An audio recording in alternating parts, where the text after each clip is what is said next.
इरशाद अहमद साहब, जरा ये बताइए, ये ऑपरेशन सिंदूर में जो मार पड़ी थी वो काफी नहीं थी कि अब अफगानियों के हाथों भी पिट रहे हैं आप लोग? बहुत शुक्रिया। ये ऑपरेशन सिंदूर का ही असर है कि आप अफगानियों के जूते चाटने पे मजबूर हो गए, अफगानिस्तान के पीछे छुपने पे मजबूर हो गए। अफगानिस्तान की सरहदों से पहले छुप करके आप दहशतगर्दी करवाते थे। बहुत खराब, बहुत खराब। उनके मंत्री करतूत खराब है, लेकिन भाषा भी खराब है। करतूत खराब है, भाषा भी खराब। आपने सवाल किया मुझसे। नहीं तो भाषा, आप भाषा का परिचय दे रहे हैं ना। फिर उसके मैं भाषा बड़ी इज्जत एहतराम से बोल रहा हूँ आपके साथ। अरे ये इज्जत है आपकी? वाह वाह सर, तभी तो कोई इज्जत आपकी लेना नहीं चाहता दुनिया भर में कोई मुल्क। जवाब दीजिए। जब हमारा गुस्सा होगा तो फिर क्या बर्दाश्त कर सकोगे आप? दूसरी बात यह है, देखिए, आप लोग जो कुछ करवाना चाहते हैं ना, नहीं कर सकेंगे, वल्लाह नहीं कर सकेंगे। हम अपने, अगर हमारी अफगानिस्तान से कोई नाराजगी नहीं, हम उनके मुल्क में छुपे हुए हिंदुस्तान के दहशतगर्दों का किला कमा कर रहे हैं, उनका खात्मा कर रहे हैं। अच्छा। उनके खत्म होने के बाद हम अफगानिस्तान से अपनी तमाम जो भी हमारी नाराजगी होगी हम सिफारती बेस पे ठीक कर लेंगे।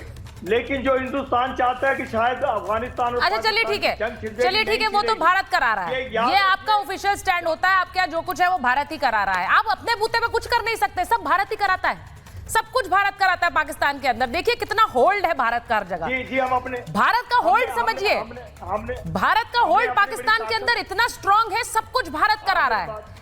ये देख के, ये सुन के मुझे अच्छा लगा इरशाद जी। अब मैं एक चीज पूछूंगी आपसे, ये तो भारत करा रहा है, अफगानिस्तान के लोगों को आपके ऊपर छोड़ दिया, लेकिन ये जो अंदर हो रहा है तहरीक लब्बैक, जो ये आपकी सरकार के खिलाफ विरोध प्रदर्शन करके बैंड बजाए हुए है और वहां पर पाकिस्तान की सेना अपने लोगों पर गोलियां बरसा रही है, ये भी भारत करा रहा है।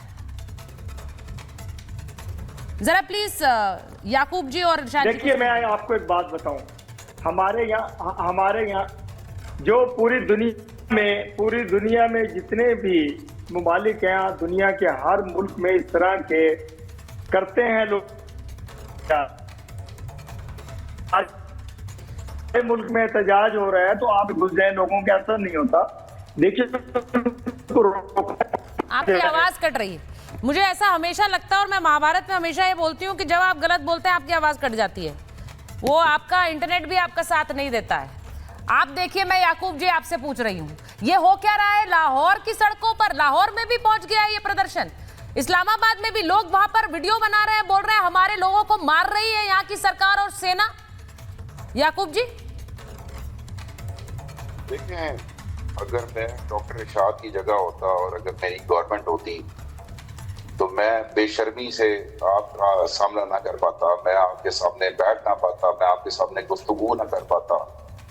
मुझे शर्म के मारे डूब जाना चाहिए था। मुझे कोई दिफा का हक नहीं बनता, डिफेंड का हक नहीं बनता।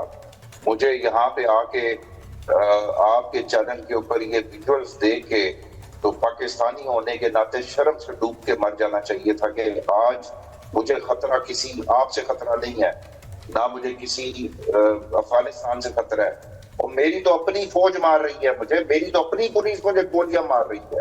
लीजिए भाई। मुझे कोई बाहर से आके तो नहीं मार रहा, मुझे तो अपने मार रहे हैं ना। मुझे इससे ज्यादा, मुझे तो किस वर्दी वाले से डर है? मुझे तो उस वर्दी वाले, मैं तो बाहर निकलता हूँ यहाँ से, अगर मैं बाहर निकलूंगा, मैं वर्दी में किसी को बंदूक में देखूंगा तो मेरी उसकी बंदूक तो मेरे ऊपर चलेगी ना। उसने क्या बॉर्डर के ऊपर जाके लड़ना है? क्या उसने जो है ना वो किसी और से मुकाबला करना है? कश्मीर का हाल देख लिया, कश्मीर का, खुदा की कसम खा के कहता हूँ कि कश्मीरियों को चेक पॉइंट के ऊपर यहाँ पे रोक के आईडी कार्ड देखे जाते हैं, डंडे मारे जाते हैं उनको कि जी उनका आईडी कार्ड कश्मीर से ताल्लुक। मतलब आप ये कह रहे हैं कि यार इरशाद जी जो बात कह रहे हैं, आपने कहा कि सामना नहीं कर पाता, ये तो सामना कर रहे हैं, इन्हें तो कोई फर्क नहीं पड़ रहा है, ये तो बोल भी रहे हैं, बड़े सवाल भी उठा रहे हैं इरशाद जी बैठकर।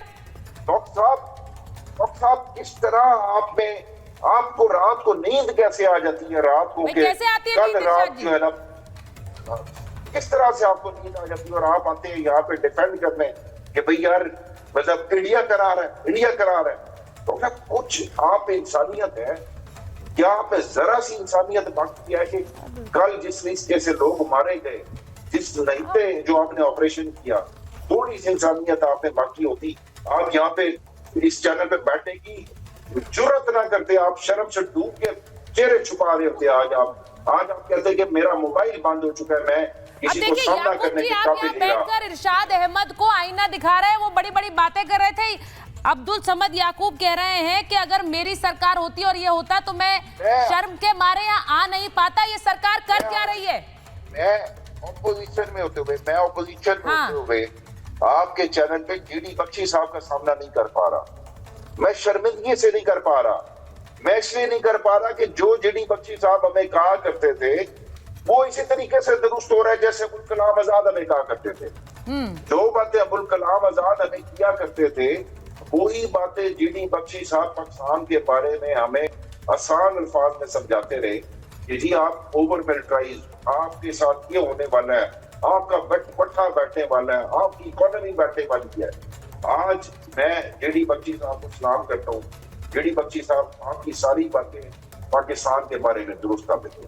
अब ये देखिए बहुत बड़ी बात है। अब्दुल समद याकूब जो पीटीआई के नेता हैं, इमरान खान की पार्टी के नेता हैं, वो कह रहे हैं जीडी बख्शी सर आपने जो पाकिस्तान के बारे में कहा वो सही साबित हो गया। और जीडी बख्शी सर जो कुछ हो रहा है पाकिस्तान में, सड़कों के ऊपर गोलियां चलाई जा रही, लाहौर इस्लामाबाद तक ये आग पहुंच गई है। यहां पर इरशाद अहमद तो कह रहे हैं सब भारत करा रहा है, लेकिन यहां एक ऐसे नेता हैं जो मान रहे हैं उनके साथ उनके देश में क्या हो रहा है। जीडी बख्शी सर देखिए, मैं ये कहना चाहता हूं कि अगर आप अपना मुल्क वॉशिंगटन में जाके सूटकेस ले लेकर बेचेंगे तो आपको अपने आवाम का आक्रोश सहना पड़ेगा। वहां आपके लोग पूछ रहे हैं पाकिस्तान के कि तुम क्या बेचकर आए हो? तुमने हमको बेच दिया, हमारा ज़मीर बेच दिया। तुम जाके गाजा के ऊपर हमास के लोगों पे फायर करोगे, तुम जाके गाजा के ऊपर फिलिस्तीनियों का कत्ल गारत करोगे। और ये तो कह रहे साहब कि कब वो तो बाद में होगा, पहले कत्ल गारत इन्होंने अपने लोगों का शुरू कर दिया है। ये फौज क्या है साहब, ये तो अपने मुल्क को खा रही है, ये अपने मुल्क को खा रही है। और मुझे बहुत दिल में चोट लगी जब वो यहाँ बेचारे पाकिस्तान के शहरी टेलीविजन पे आके बोल रहे थे साहब हम क्या अपना कोई कुछ इजहार नहीं कर सकते, हम पे गोली चला रही है, हमारी फौज गोली चला रही, मार डाले हैं कितने सारे लोगों की लाशें बिछा दी हैं यहाँ पे, क्योंकि ये जाके खुश करना चाहते हैं केवल एक बंदे को, एक गोरे को। पहले जंगे लाट होते थे गोरे और अब एक और गोरा मिल गया है, क्योंकि वो गोरे चले गए तो इनका दिल नहीं लग रहा है साहब कि जूते चाटने कोई नहीं मिल रहा।